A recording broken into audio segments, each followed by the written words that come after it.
ब्रह्म राक्षस की भयावह कथा प्रस्तावना प्राचीन समय की बात है, जब घने जंगलों में तपस्वी ऋषि ध्यान किया करते थे और राजाओं का शासन धर्म और न्याय पर आधारित होता था।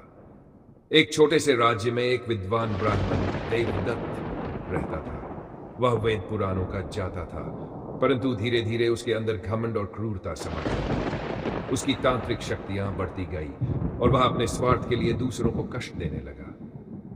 परंतु विधि का विधान अटल होता। एक दिन उसकी इस पापपूर्ण प्रवृत्ति से क्रोधित होकर एक तेजस्वी संत ने उसे शाप दिया, तू ब्रह्मस बनेगा और तेरा अंत केवल एक सच्चे वीर के हाथों ही होगा।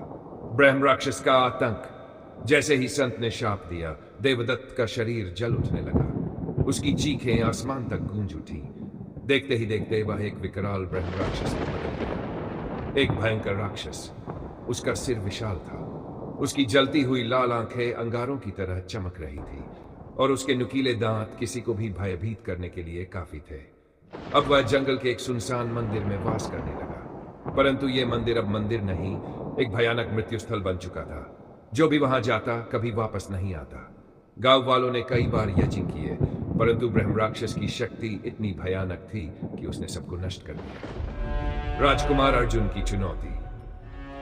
जब इस राक्षसी आतंक की खबर राज्य के युवा राजकुमार अर्जुन तक पहुंची तो उसका खून खौल उठा। वह एक महान योद्धा था। उसने प्रण लिया, मैं इस दानव का अंत करूंगा। अर्जुन ने महान तपस्वियों से दिव्य अस्त्र प्राप्त किए और जंगल की ओर निकल पड़ा। जंगल में साधु मुनियों से आशीर्वाद लेने के बाद उसने ब्रह्म राक्षस को ललकारा, ब्रह्म राक्षस, अगर तुझे अपनी शक्ति पर इतना अभिमान है तो सामने आ।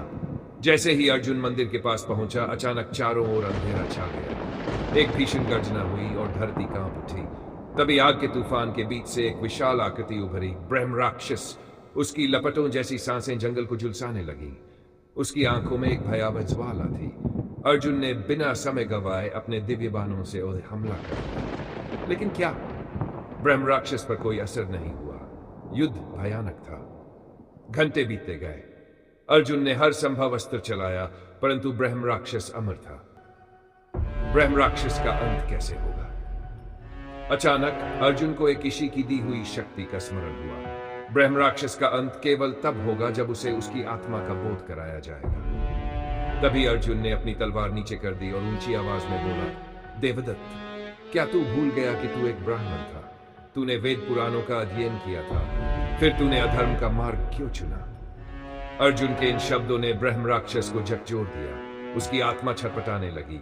उसके अंदर की पीड़ा उसकी दैत्य रूपी आंखों से झलकने लगी। अब समय आ चुका था। अर्जुन ने अपने दिव्य शस्त्र से अंतिम प्रहार किया। धर्म की विजय हो। ब्रह्म राक्षस की चीखों से पूरा जंगल गूंज उठा। उसका विकराल शरीर जलने लगा और देखते ही देखते वह राख में बदल गया। उसकी आत्मा पापों से मुक्त होकर प्रकाश में विलीन हो गई। गांव वालों ने अर्जुन का भव्य स्वागत किया। मंदिर फिर से पूजनीय बना। जंगल अब पहले की तरह शांत हो गया। अर्जुन ने यह सिद्ध कर दिया कि वीरता केवल शस्त्रों में नहीं, बल्कि सच्चे जान और साहस में भी होती है। और यह भी सत्य है, अधर्म और अहंकार का अंत निश्चित है, चाहे वह कितनी भी शक्ति प्राप्त कर ले।